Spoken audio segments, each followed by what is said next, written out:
Okay, so imagine that you're in a desolate area with nothing, like nothing but the forest around you. Would you survive? Most people cannot answer that question affirmatively. Now, what if you have like some rope or some matches or like a blanket or something? Would you still be able to survive? Some people can answer that yes, that's normal. But what if you're in one of those two situations and you have 23 other brutal killers trying to come after you and kill you? Would you still survive?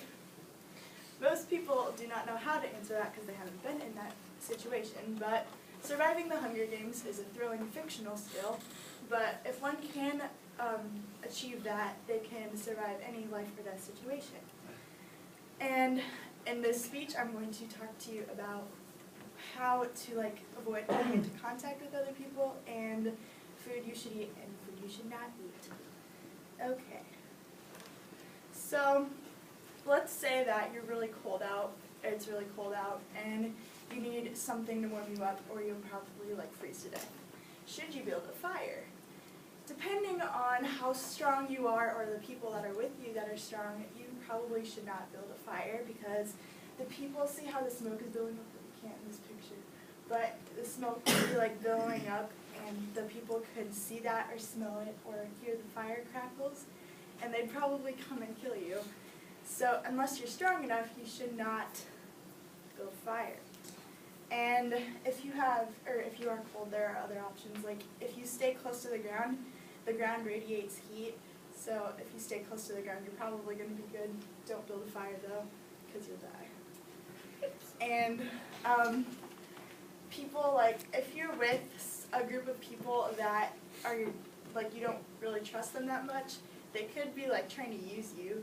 Like in the movie, in the book, the career pack of tributes used PETA to try to find Katniss because she was threatening to them. So when they had PETA in their group, they used her, or they used him to find her, and PETA was probably shouldn't have been with them, so he realized that was bad. So you need to trust people you know you can trust. Now, avoiding people in an arena is one obstacle to overcome, but people can be just as deadly as the food in the arena. So, let's say you are really hungry and you see these nice fruits, and you're a big blueberry fan, that's cool, but should you eat that? They don't really look like a blueberry, but they look pretty similar. Should you eat them? Probably not, because that is nightlock and it can kill you as soon as it enters your throat. So you should not eat it. You're much better off going with an animal that you hunt and kill yourself than eating those because you will die.